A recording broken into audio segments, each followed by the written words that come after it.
হরে কৃষ্ণ। তো আমরা এই জগতে সবাই শিক্ষা গ্রহণ করে থাকি, কিন্তু আমরা প্রথমে স্কুলে ভর্তি হই, তারপরে আমরা কলেজে উঠি, তারপরে আমরা যে কোনো একটা বিশ্ববিদ্যালয় থেকে স্নাতক ডিগ্রি অর্জন করি, তারপরে আমরা আবার ডক্টরেট ডিগ্রি অর্জন করে থাকি। তো এইভাবে আমরা উচ্চশিক্ষা গ্রহণ করার মাধ্যমে আমরা দেশ, সমাজ, জাতি, পরিবার, আত্মীয় স্বজন সবাইকে আমরা সেবা প্রদান করে থাকি। কিন্তু প্রকৃতপক্ষে এভাবে যখন আমি একটা নিম্নতর পর্যায় থেকে আস্তে আস্তে করে শিক্ষা গ্রহণ করার মাধ্যমে, উচ্চশিক্ষা গ্রহণ করার মাধ্যমে, আমি ডক্টরেট ডিগ্রি অর্জন করার মাধ্যমে সমস্ত পৃথিবীব্যাপী আমার যে জ্ঞানের পরিধি, সেটা আমার মধ্যে যে বিদ্যমান রয়েছে, তখন আমি নিজেকে অনেক বড় মনে করি, ভাবি যে আমি অনেক কিছু জেনেছি। আমি একটা নামকরা বিশ্ববিদ্যালয় থেকে পড়াশোনা করেছি, তো আমি অনেক কিছু জানি। এই জন্য কিন্তু আমার এই মানব দেহকে পরিচালনা করার জন্য যে আমি কে, আমি কোথায় থেকে এসেছি, মৃত্যুর পর আমি কোথায় যাব, আমার জীবনের উদ্দেশ্য কী, সেই প্রশ্ন কোনো বিশ্ববিদ্যালয়ে আমাদেরকে শেখানো হয় না।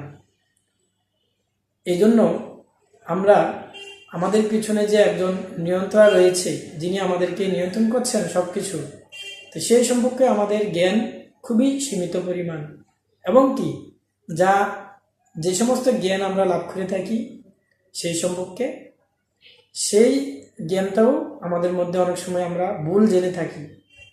যেমন আমরা ছোটবেলায় জেনেছি যে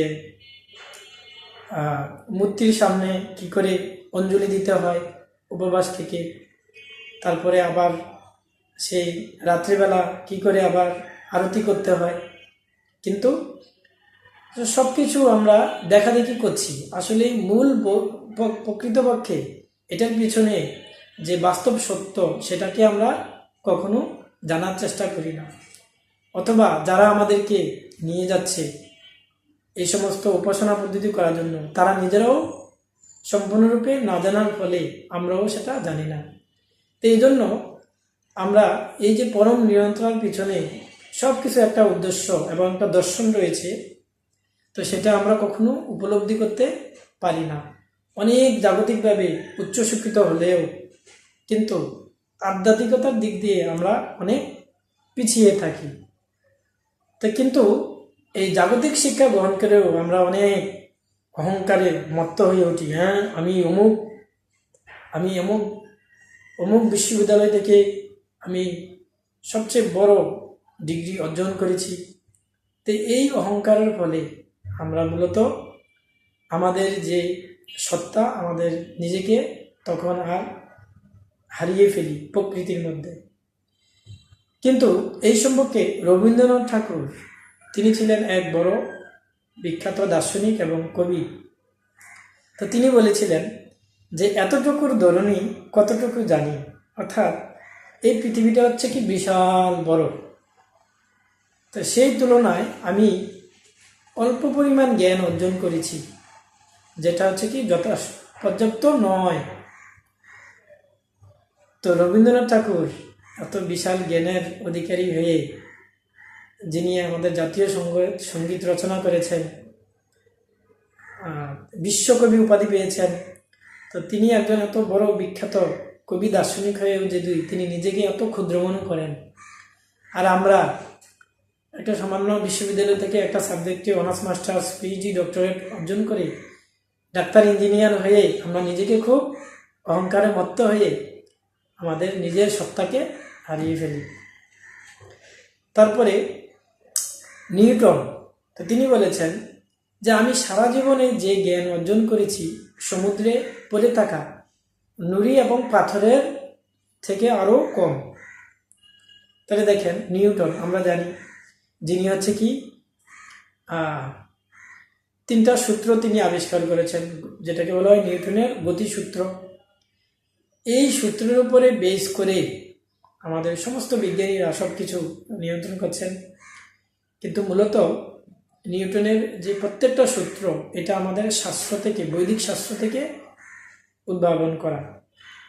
এবং কি এই নিউটন তিনি বলেছেন, এটা আবিষ্কার করার পরেও, এত বড় বিজ্ঞানী করা সত্ত্বেও, যে আমি সমুদ্রে পড়ে থাকা নুড়ি এবং পাথরের চাইতে আরো কম জ্ঞান অর্জন করে আমি কিছুই করতে পারিনি। তো নিউটনের মতো একজন বিখ্যাত বিজ্ঞানী, তো তিনি নিজেকে খুবই ছোট মনে করতেন এবং কি পরম নিয়ন্ত্রণকে তিনি বিশ্বাস করতেন।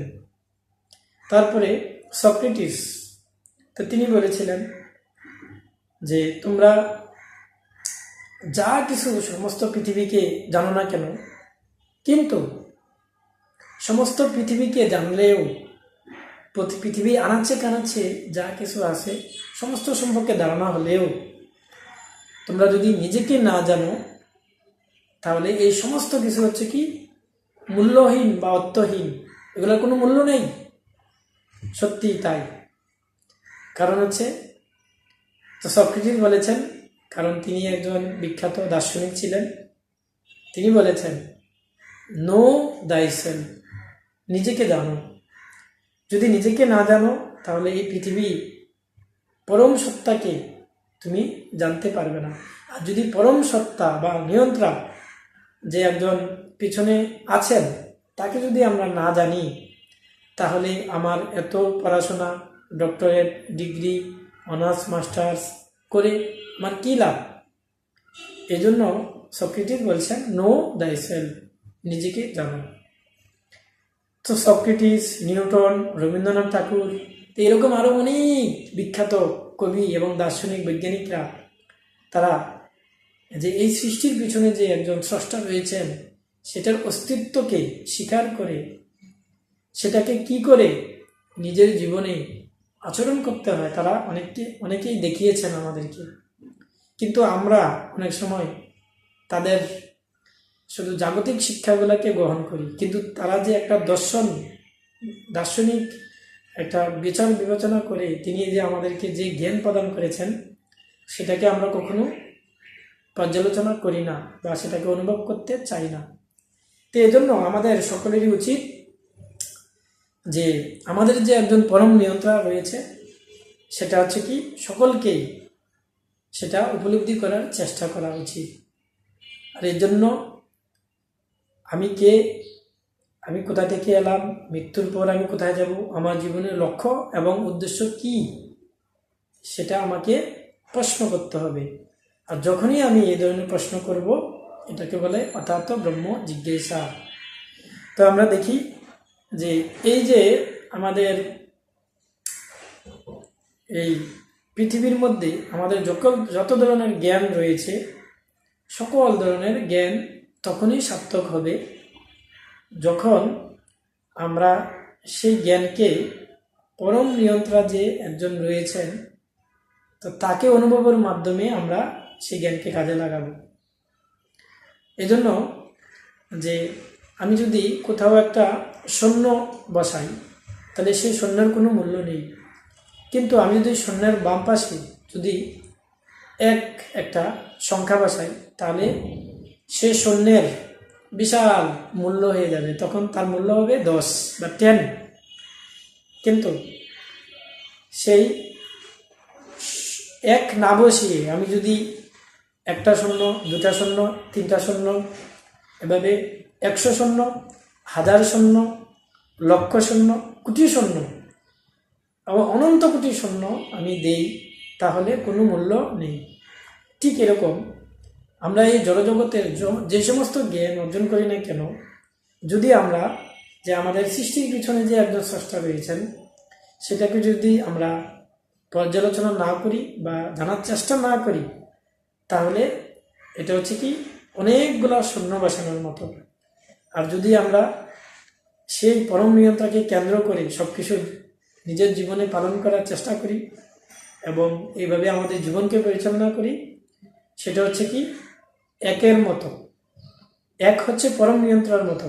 আমি যদি এককে কেন্দ্র করে ডান পাশে একটা শূন্য দিই 10 হবে, বাম পাশে আরেকটা শূন্য বাড়াই 100 হবে, আরেকটা শূন্য বাড়াই 1000 হবে, এভাবে লক্ষ কোটি এবং অনন্ত কোটি পর্যন্ত হতে পারে।